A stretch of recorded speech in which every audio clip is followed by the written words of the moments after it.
Hello, everyone, and welcome back to No Cap Space. Another weekend wrap coming your way. Tyler and Greer here holding it down for y'all on a day that saw massive shakeups across the playoff field. That's probably something we're going to be able to say most days as we get down to the wire the rest of this season. But that's not the only race that was impacted today. MVP was back. And goodness, did she perform before we get into everything that we have today, because we're going to talk about the whole weekend. We're going to talk about where the Liberty stand right now in that top section of the rankings. We're going to talk about this bottom section, the Valkyrie, the Storm, the Fever. Well, not the tippy top, because the tippy top is when we talk about Napheesa Collier. But before we get into all that, of course, our friends at Home Field, make sure you go tap in with them. Link in the description below. The No Cap Space collection, personally curated by us. You see this wonderful Women of Troy 83-84 t-shirt? It's a wonderful shirt. You can go get it right now using code NOCAP15 and get 15% off your first purchase. It helps support us. It helps support your agendas by wearing the gear. It's the best win-win all around as college season nears. Greer, the talk has been heavy. The talk has been heavy, and rightfully so. There has been talk to be had about the MVP. With what A'ja Wilson has been doing recently, with the run that Las Vegas has been on, it's completely warranted. I have no regrets about having the dialogue or anything of that nature. It was a quick reminder tonight from Napheesa Collier about what she has been doing over the course of this season. Obviously been out for these last couple of weeks. Just from your perspective, where are you feeling with the MVP conversation, and just how do you think that she looked tonight just in return? She hasn't played in like 22 days, guys. It's been about a month. All right there. Mm-hmm. 22 days. Last game was August 2nd. That was the day she got hurt. Came back light 32-9. Also, if you evoke Michael Jordan on the day that you're coming back, you got to make sure you got to show up. So, I mean, she's obviously a Jordan brand athlete too, so that's a nice little touch there by her team and the Minnesota Lynx. But also, I want to, I don't know exactly how to say this, but like, we are in an era in the WNBA where like Sammy Whitcomb can score 30, 38 or something like that. You know what I'm saying? Like points, that should not be the only like marker of like, you're the best player in the world or you're MVP. Like almost everybody can score in this league. So the ones that can't, it looks crazy with it. But well. You know what I'm saying? Like, everybody can score in this league. Yeah. And when like your system is like totally built around you and your success, like it can make even streaks of 30. To me, it warps like the conversation. You know what I'm saying? And like, I don't necessarily believe that like Fee's 32-9 is like, because I thought she's the MVP this entire time, to be clear. Yep. But like, I also don't want to put too much weight or emphasis on that. Like, these are just the best two players in the world doing what defenses are giving to them and having success. Yeah. You know what I'm saying? But like, let's also never forget that what started this Aces 10-game winning streak was an absolute beatdown on national television by 50 plus by the Minnesota Lynx. This is true. And those might be the margins we get into potentially. Like if people kind of get to that close. It's not the margins. Like it's funny because you're SGA guy. I sure am. Yes. NBA champion. Yes. So NBA champion. Like, yes. Again, from the beginning of the year, who set the tone in this league? You already know. You know what I'm saying? You already know. And it's the same way. It's the same thing, you know? And like, yes, the numbers are gaudy, of course, but like MVP is about a total body of work. And Fee's total body of work this season in particular, outstanding. Oh, yeah. Outstanding. Yeah. And again, like, you know, the unanimous like that's a different conversation because like you just cannot tell the story of this season without mentioning them both. Or even Alyssa Thomas, right? Alyssa Thomas is also coming off a game where she just tied or bested Phoenix's all-time assist game, right? With 16 assists, a triple-double. Like, yeah, and she's had that like 16 like 3 times. Like she's tied it like 3 times, I think, this season. It's been ridiculous. You know what I'm saying? Yeah, like, sure. So it's just, yeah, like, okay, it may not be an unanimous thing, but she should be getting most of the first place votes again. Yeah. She just should. Yeah. And she showed that today. Yeah, didn't miss a beat. Like quite literally at all. And that's what I was interested in seeing. And I didn't really expect her to. Like she like just her game and everything is like that's not, it's not like a whole lot of ramp up to what she does in that way. Like in comparison to maybe like a Caitlyn, like where we've seen like kind of struggles like in the initial games and things like that, kind of getting your legs back under you. That's not Fee's game as much. So I wasn't too worried about that. But if anyone was worried, you don't have to anymore. We'll take a look at the box score here. As you mentioned, 32 points, plus 24. I mean, that plus minus doesn't always tell the full story, but I mean, it's right there. 11 to 16, incredibly ethical. 9 rebounds, 2 assists, 2 steals, 3 turnovers, 3 fouls on that. But I mean, yeah, I mean, this is an immediate reminder of like I do think that in the alternate reality where Fee comes and like puts up a stinker tonight, like in the return back, like you might be looking at complete different momentum from the Asia side of this argument. But to me, you come back, your team is still where they are in the standings, right? And I've seen this point made, and I don't remember if I've made it on here or not. I definitely have seen it on social media, just generally speaking. There's a difference. Just because Minnesota's winning games when Fee was out, there's still such an obvious difference, like between a very good Minnesota team and a generational, like all-time record-setting type team, like that with Napheesa Collier on the court. And I think people sometimes, when I saw some of the kind of the debates about this when Fee was out, got a little bit too lost in like the win-loss record of that and not the actual product that was being put on the court.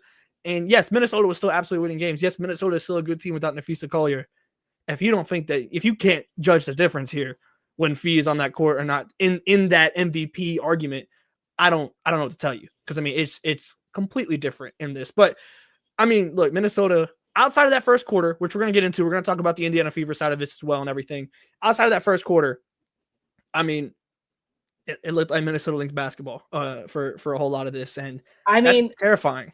Yeah, I also think the big caveat, like the big takeaway for the Minnesota Lynx today is Courtney Williams getting back on track.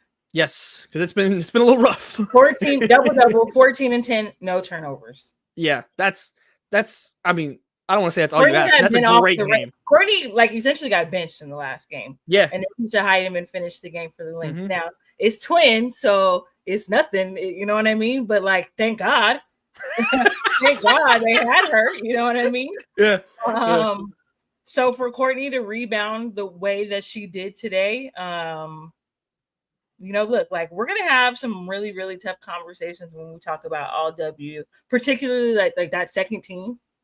It's gonna be interesting. It's gonna get wicked, you know what I mean? Like it's gonna get wicked, and a bunch of players are making incredibly compelling cases, and you don't have to look much further than this performance that Courtney Williams had tonight, right? She absolutely makes when she's hitting, you know what I mean? Yeah. When she's at her tippy top, she also makes the Minnesota Lynx damn near unstoppable.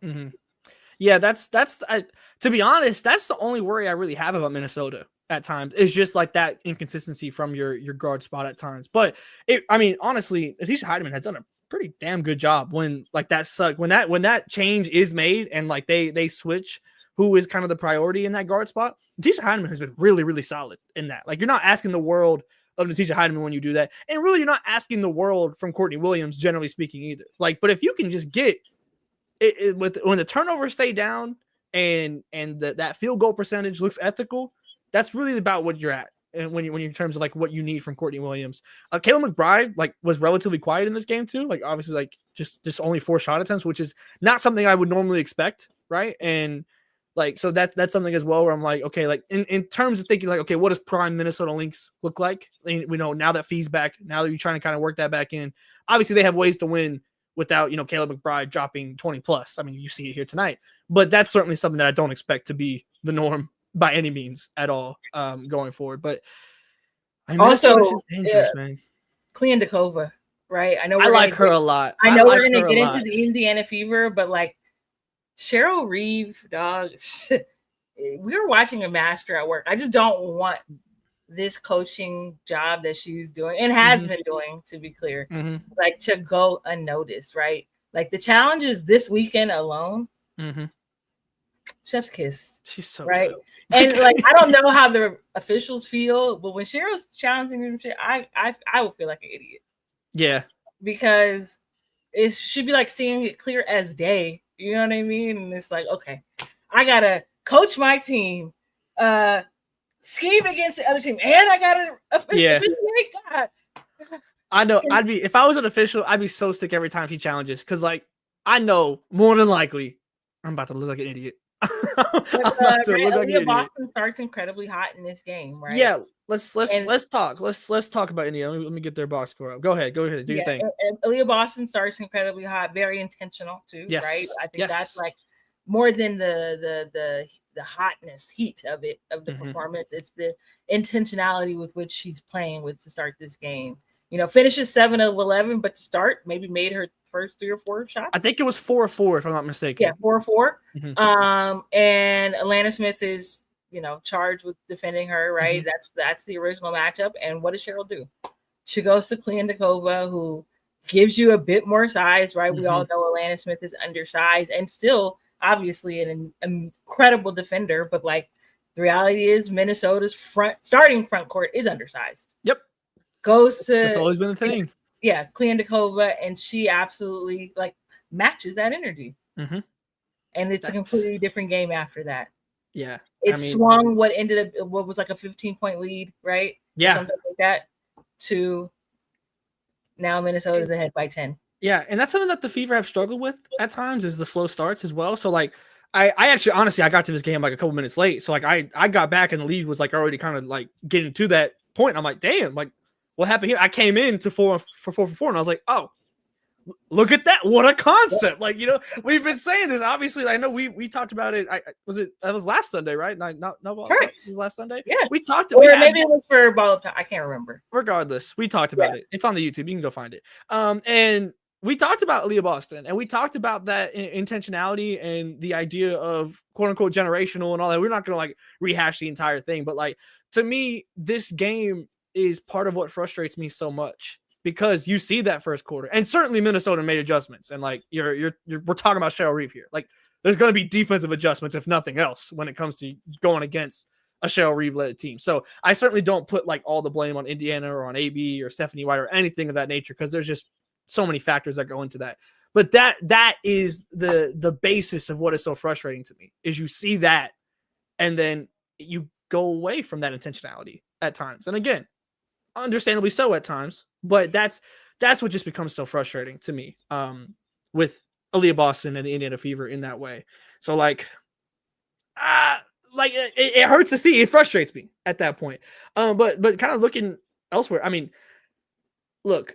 Can you enlarge, please? Can you I got you. For me? Thank you. These old eyes over here. Yeah, it's okay. Does that go up? There we go. Did it? I think so. Barely. All right. Okay. I'm just looking at shot attempts, right? Yeah. I'm just looking at the distribution of shot attempts. I mean, Kelsey Mitchell only taking 3 threes today. I thought that was really interesting. But again, credit the Minnesota's defense, But like this is a team, that is reeling. They're for sure. To somebody's point in the chat, they are playing with hardships, right? Shea Petty is like, hey, she did a thing tonight too. I was like, all right, Shea Petty. You know what, dude? Shout out to wow, just real quick on the topic of hardships. Can we just talk about how funny it is that Aerial Power's first game was Cheryl Reeve? That is look, if I'm telling y'all right now, if y'all don't like, if you're maybe like a newer fan of the W or like you haven't been as tapped in, I absolutely beg of you. I absolutely beg of you to just Google Cheryl Reeve Aerial Powers video, and you will go and see to this day, to me, the funniest piece of WNBA content I've ever seen in my entire life. I went up to Aerial Powers in person at All-Star Weekend, not this year, but last, and said, I just need you to know I watched that video 50 times. It is so funny. So please go watch that if you have never seen that before.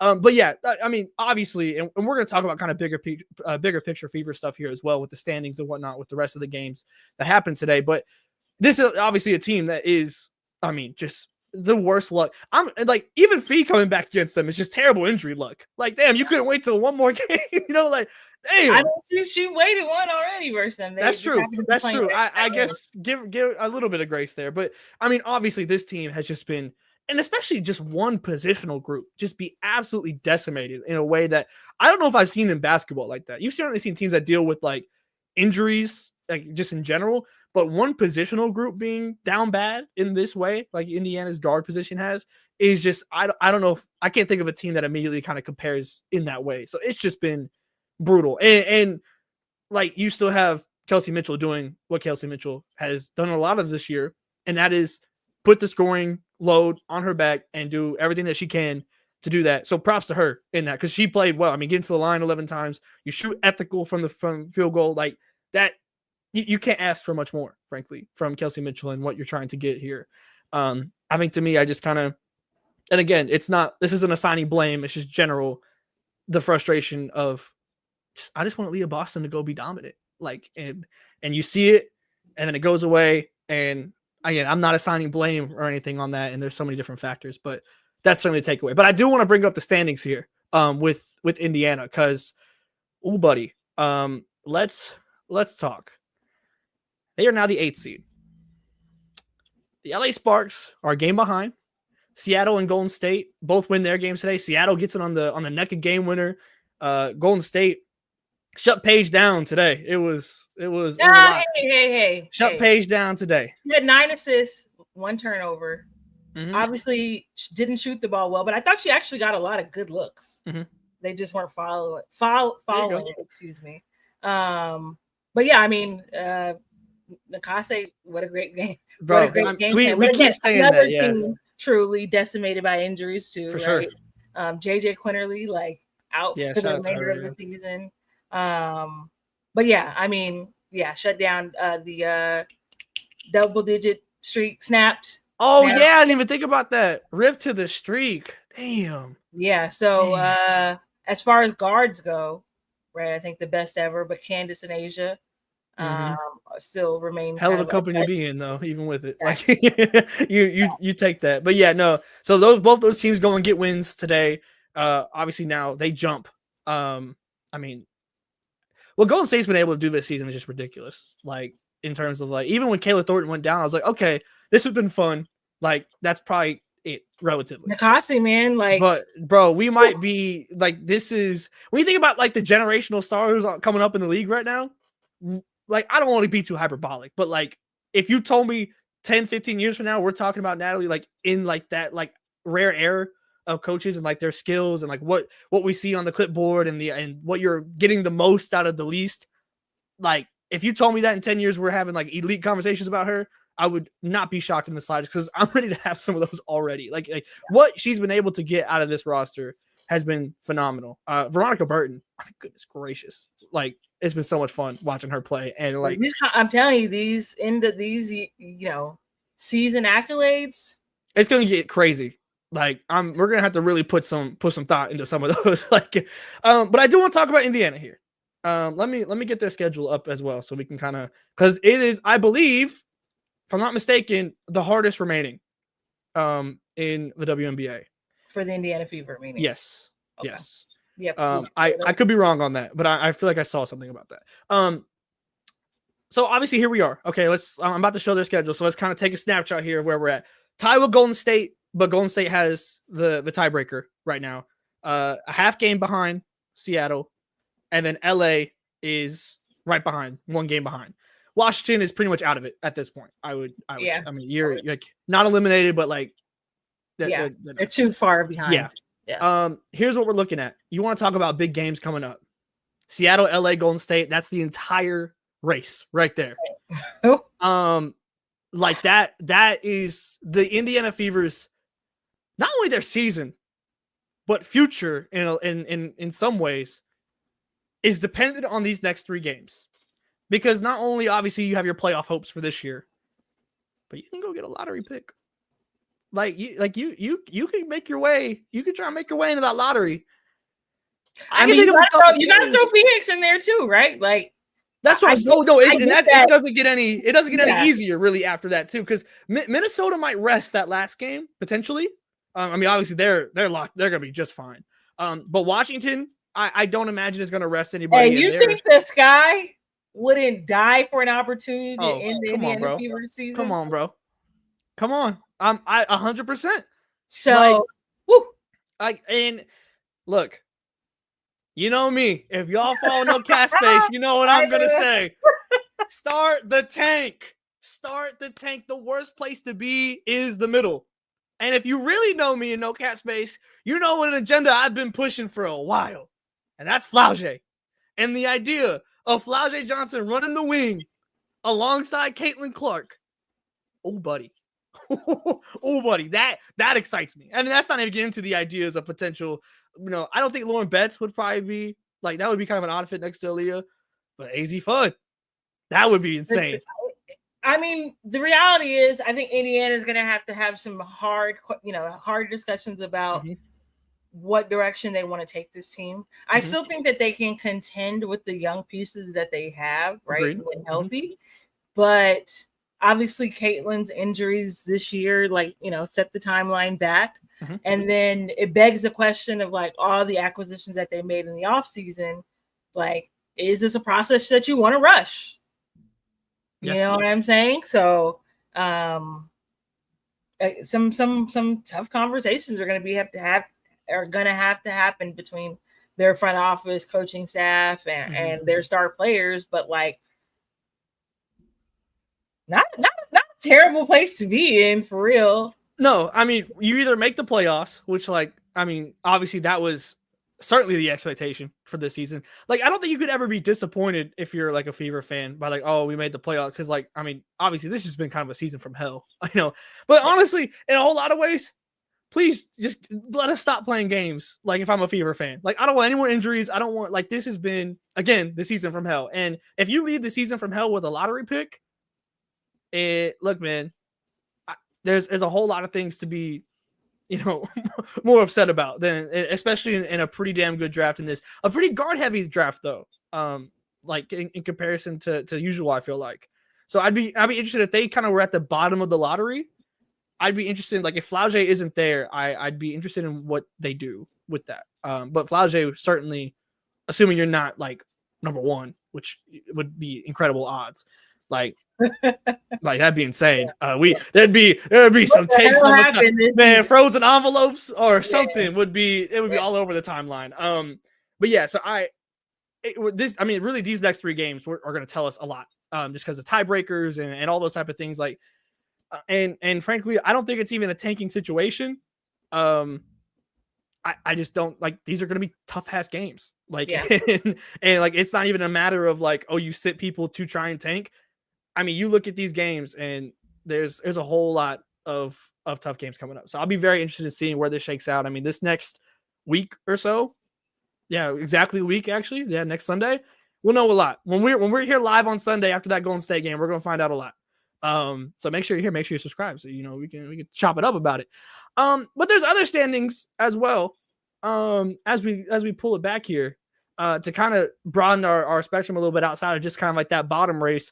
The race near the top, and I say near, because it's really the race near number 2, because Minnesota is so far ahead of everyone, which not to rehash the MVP part, but do you see how tight the rest of this league is? And then where Minnesota is? And you're telling me that's not part of this case? Heavily? If everyone else is close, but one team is like that. I mean, come on, but I digress. Just as we all expected, the New York Liberty are the number 5 seed. What? And this is, where are you at with the New York Liberty right now? Obviously, injuries have come into play. Sabrina just didn't play this past game against Atlanta, which Shani was boots on the ground for, and that is an incredible coincidence. It is a coincidence, and we're not starting any nasty rumors, but I'll just say it was funny in our chat. I'll just put it like that. But for you, at some point the sirens genuinely have to sound, and you kind of just keep holding out hope for, okay, you get healthy. Clock is ticking. to get healthy and get back rolling the way that you need to. Where are your kind of like warning signs at when it comes to the New York Liberty right now? I'm at like DEF CON. I don't even understand the scale, so I'm just joking. I don't either. Yeah. I I don't either. I was think just gonna is nod like along to what you're first. I don't know, but if you know in the chat, let us know. But wow, what a lot of pressure on Breanna Stewart's shoulders when she's coming back, right? And like this is a player who is 31 now, 30, 31, 32. Can you double check that? I got you. But again, like when healthy, always playing at the end. You know what I mean? Of a season, semifinals at the very worst. Turns 31 the end of this month. Okay, that's what I thought. The 27th.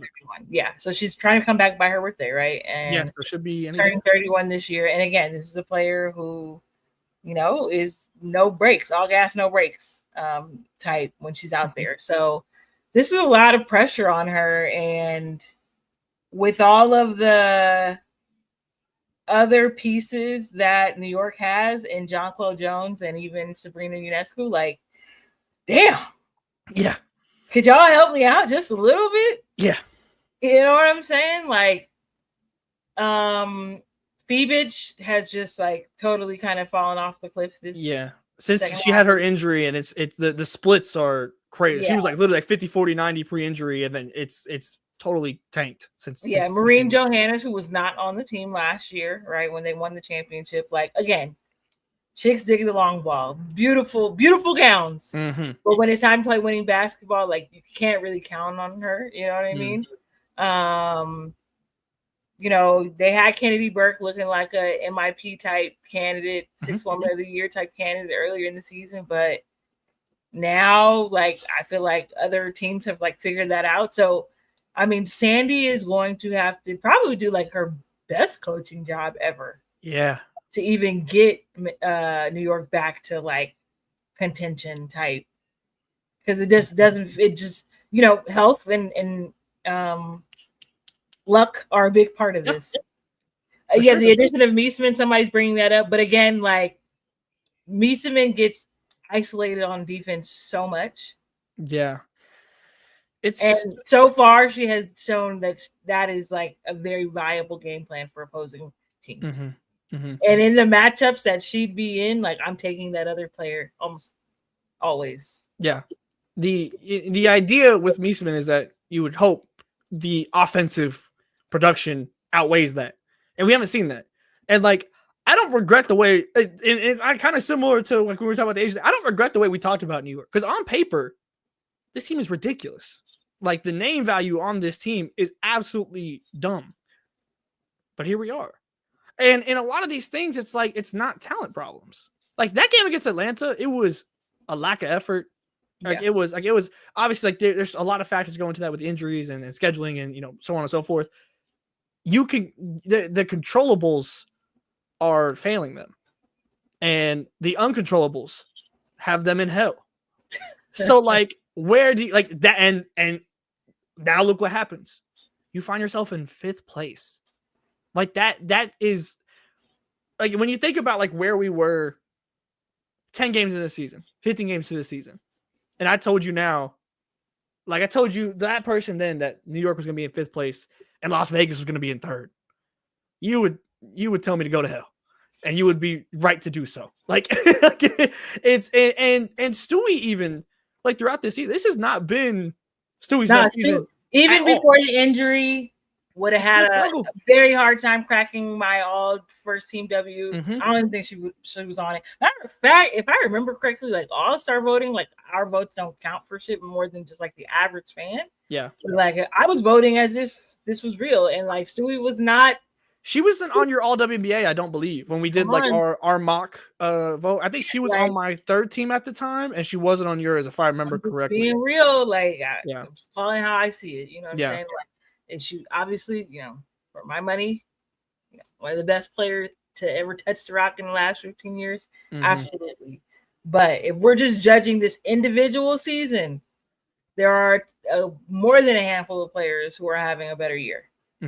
Yeah, no, it's not even, and it feels weird to say because Stewie's been such a shoe-in to, like it's weird having a best in the world conversation without Stewie, honestly. Like It's the first time we're doing it. Yeah. It's like in my time as covering women's basketball, I've never had a time where Stewie isn't at worst the second best player in the world, really. Like until you could probably say last season, like you could start probably with last season, but like it wasn't this apparent in that way. Like it was still felt like it was Stewie.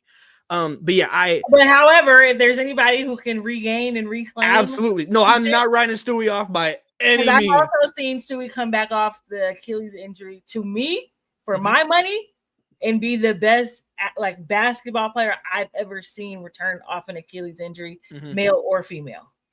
So yeah, I know better than to write off Stewie, who has all I need to see is here hit one trailing three, and I'll shut look one of those, and I'm putting them right back in the finals against Minnesota. Like it's, but that's the thing is right now you're not making it to the finals against Minnesota. If you want to play them, you're playing them in the second round, which would be ridiculous, by the way.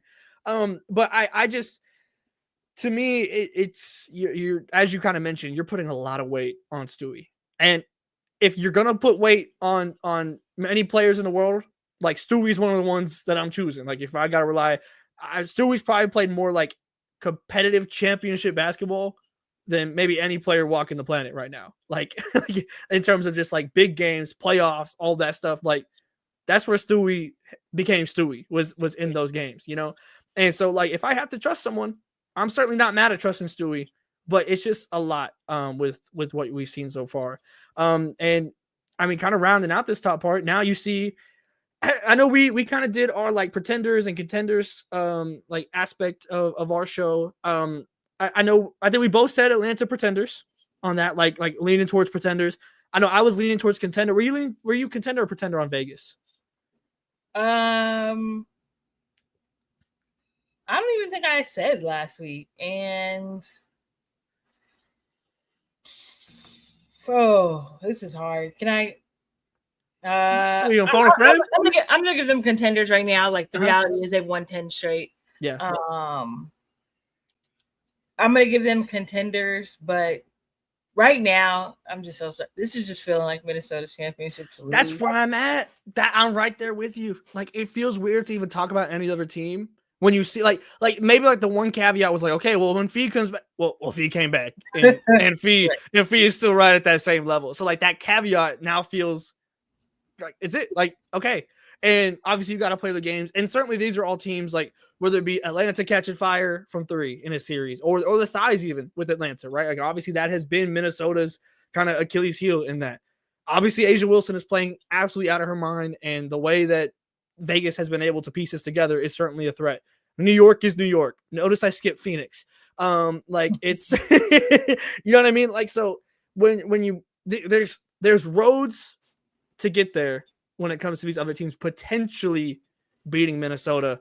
But I just, every time I watch Minnesota play, I just see the best team in the WNBA, and it's not even remotely close. So like, that's why it's almost hard for me to like count contenders. Cause I'm like, you got to go beat Minnesota.